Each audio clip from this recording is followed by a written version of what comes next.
Տիկին Ռայսյա, ամառը տեղացած կարկուտը ձեր գյուղում մեծ ավերածություններ է հասցրել, ինչ վնասներ եք կրել և արդյոք ստացել եք փոխհատուցում, արդյոք եկել գույքագրել են, ինչ կասեք։ Եկել գույքագրել են, մեր հարևանն է իմ գյուղապետս, մեր գյուղապետը, շատ լավ գյուղապետ է իմիջայլոց, ամեն հարցում է ընտառաջելը մարդկանց, բերեգը նային, պոստաններին, ցանքսատարածություններին, ինչքան է վնասը, քանի տոկոսով է, ամեն ինչ տեղին անում է։ Այնպես չոր անտարբեր գյուղապետ է։ Բայց դե ասում են փոխհատուցում պետք է լինի, բայց մինչև այսօր չկա հələ։ Ուշ կլինի։ Գումարի չափ հայտնի է ձեզ։ Չէ, ոչ մի գումարի չափը հայտնի չէ, մինչև չտան մենք ինչ գիտենք, ինչքանով է բան։ Հողերի հարգերը ժամանակին վճարում ենք, ամեն ինչ նորմալ անում ենք, բայց թե օր վերցնենք էլ անհնար է, ամբողջ Հայաստան կարող դա հարվավես տարի, անհնար է մարդկանց փոխհատուցեն, այդքան ես չեմ էլ մտածում, թե ոնց պետք է բան փոխհատուցեն։ Իսկ ինչքան վնաս եք կրել մոտավորապես, ունեք հաշվարկը դուք Այո, ինքներդ։ ինչի՞ չէ, 800 մետր մալինա ունեմ, որը հետ չեմ քաղել այս տարի, բացարձակ մի հատիկ չեմ քաղել, ընդամենը քաղվել է մեր կամպոտի համար մի 10 բանկա երևի կամպոտ են կարել ու վերջ։ Այդքան 800 մետր ուրիշտեղ ուրիշի հող եմ վերցրել, մշակել, կաղամբ եմ դրել, վարունգ եմ դրել, լոբի եմ դրել, այս մյուս 800-ը իմ սեփականությունս է, դրել ենք ցվետնո կաղամբ էլի, բայց ոչ մի բան էլ կաղամբ ինչ որ թե որոշ չափով եղավ, բայց ցվետնոն չհասավ։ Կարգուտը զարգեց, հետ գցեց ամեն ինչ, ու չկարողացան քանել։ Էդել ենք դժված, համ կարգուտից, համ էլ չհասնելուց։ Նաև կրծողներն են այս կողմերում շատ, ձեր կողմերում բերքը նաև մկներն են Այո, կա, ոչնչացնում։ ցորենը, տանինգը, կտրենգը, շատ։ Դրա դեմ ինչ պայքարի միջոցներ ունեք։ Առայժմս ոչինչ, անցած տարի տեղ տվեցին, դրեցինք, այս տարի էլ ոչ մի բան էլ չկա։ Չգիտենք, ինչ կրնանք կրծողների դաշտի այնք, ոչ մի բան։ Ձեր կարծիքով պետությունը արդյոք կանգնած է գյուղացու կողքին։ Մենք նույնիսկ չունենք գյուղատնտեսության նախարարություն։ Չգիտեմ ինչ եմ այդ հարցի պատասխանը, քանի որ հələ գյուղացու կողքին ոչ մեկն չեն կանգնել։ Գյուղացու կողքին կանգնեն այն ժամանակ, որ մարդը 3 տարի անասուն կպահի, մի հատ ցուլիկ պիտի պահի, որ արդյունքը տեսնի, 3 տարվա ընթացքում կմուծեին 2 տարի ամառանոց կղրկի 50,000 մենակ այդ ամառանոցի հախն է։ Այդ ցուլիկը պահելու համար 100,000-ի կատկ կերցնի։ Այդ ցուլիկը պատրի տրակի 3 տարվա մեջ խոդ ուտե։ Խոդն էլ կերավ, ինչքան պիտի օգուտ տա մարդուն, որ հիմել տանի հասցնե սպանդանոց։ Վարորդին տա, այնտեղ մորտողին տա, իրան ինչ կմնա, օգուտ կմնա։ Չորոսկորնե չի մնա։ Ձեր կարծիքով ինչու են գյուղացիների համար խնդիրներ ստեղծում։ Տիքատուկ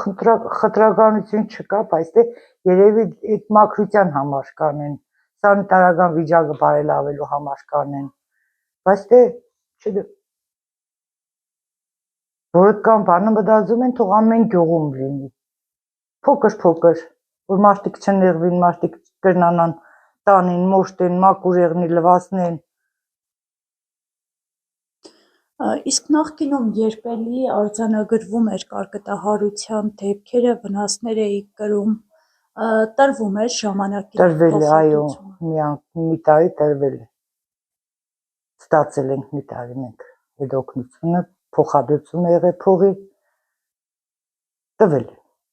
Չենք կարող Ինչպես ասել եք վերաբերվում, որ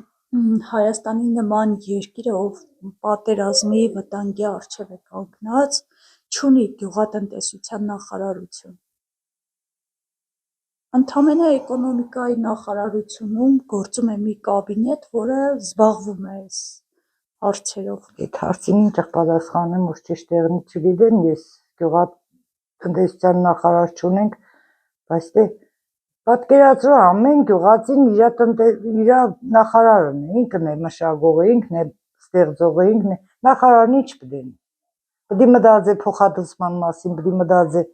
մարդկանց օգնություն տալ, պարադանութ հասցնեն, վարի գինը իջեցնեն, սալյարկի գինը իջեցնեն, բայց երել չունենք։ Սալյարկեն եղել է տարի որ 10,000-ով վարել ենք։ Մի հեկտարը վարելու համար 2 կանեստր սալյարկա կուտանք 15,000 է փող, մենակ վարելու։ Իսկ կուլտիվացիային մի կանեստր 10,000 փող, ցանքսին կան 10 լիտր սալյարկա 8,000 փող, որ կհաշվես օգուտ ընդհանրապես չունենք, բայց դե անում ենք ինչ-որ կապեք գցենք կասը, հետո էլ հանենք, են էլ աստված գիտե, վերևից կախված բան է, կհանենք թե չենք հան։ Ձեր գյուղը ինչ խնդիրներ ունի։ Մեր գյուղում այս տարի լավ սպորտզալ կառուցեցին, զալ չէ, տալի բան է, խաղահարաբարակ է, շատ լավն է, շատ սիրուն է, շատ այդ կողմից մեր գյուղապետն էլ ընտառաջեց ամեն ինչին, ժողովուրդն էլ շատ պայքարեցին որ եղնիր, այդ մի լավ բան եղել է գյուղում դպրոցը նորակառույց չէ, բայց հիմնովին վերանորոգեն գը, այդ 2 բանը կա գյուղում։ Մնագը փողոցներին էլ որ օգնեն սարքին կառավարությունը, այդ էլ լավ կեղնի։ Փաշինյանը շատ է խոսում ասֆալտի մասին, բայց ձեր գյուղամիջյան ճանապարհները շատ վատ վիճակում են։ Վերջին անգամ երբ է նորոգվել այդ ճանապարհները։ Դե չգիտեմ որ թվիներ, բայց ամեն տարի փոքր փոսալուծումներ կենեն։ Ընտրությունների ֆոնին։ Չէ, ամեն տարի էլ փոսալուծումներ եղել է։ Ընտրության ֆոն չկա։ Հիմա էլ կուզենք որ եղնի լավ ասֆալտ, բայց դե տեսնենք։ Դե գիտես ինչ, եթե տնտեսությունն էլ եղնի, մի անգամից տունը չես կառուցել, քիչ-քիչ պետք է եղնի։ Այդ մարդն է Փաշինյանն ես չեմ մեղադրել, որտեղ են։ Անընդհատ պահանջողը դերում ենք մենք, բոլորս։ Պահանջում ենք, բայց դե պետք է որ քիչ-քիչ եղնի։ Բայց մենք մեր տված հարկերի համեմատ ենք պահանջում։ Փաշինյանի ընտանեկան բյուջեից չենք պահանջում, մենք տալիս ենք այդ հարկերը։ Ես բան չունեմ ասելու, մենք տալիս ենք, բայց այդ հարկերով ինչ պետք է կառուցվի, եկա ասֆալտը, եկա փողը։ Այդ հարկերով ոչ մի անգամ չի փակվի։ Բայց տեսնում եք, որ այդ հարկերով պարգևավճարներ են ստանում, վարչապետի ընտանիքի անդամների կյանքն է բարելավել։ Հա, ճիշտ է, էդել ես ճիշտ, այդ հարցերում դուք ճիշտ եք։ Լիքիչ եմ գյուղացուն նայ, գյուղացին է աշխատող, միսը տվողը, բանջարաբոստանային մտերքը տվողը, կարտոֆիլը հիմնական երկրորդ հացն է, գյուղացին որ չեղավ քաղաքացին ո՞ց կապրի։ Գյուղին պետք է աշել։ Ի վերջո պետության հիմքը գյուղից է սկսվում, սահմանից է սկսվում, ու մերը սահմանամերձ գոտի է։ Մենք են սահմանի բերանին ենք։ Լինելով սահմանամերձ գյուղի բնակիչ, որևէ արտոնությունից այսքան ժամանակ օգտվել եք, ընդհանուր առմամբ սահմանամերձերում ընդունված է։ Ոչ մի արտոնությունից չենք ընդունվել, ստացել։ Մի անգամ Կարմիր խաչն է երել օգնություն մեզի, որպես բազմազավակ ընտանիք, բանը, տաք ջուրն է դրել, արևայինը, անվճար դրել է։ Իսկ քանի հոգով եք ապրում ես տանը։ 8 անձ։ 2 ընտանիք են։ Այո, 2 ընտանիք ենք, հայր և որդի նպաստառու իր երեխեքով հանդերձ։ Այլ եկամուտներ չունեք։ Չունենք։ Մենք սեփական հող էլ չունենք անձամբ մեր համար։ Այս տանտեղն է սեփական, մի հատ էլ առել ենք սեփական, կողքի հողը, որ սեփականություն է, ուրիշ սեփականություն չունենք։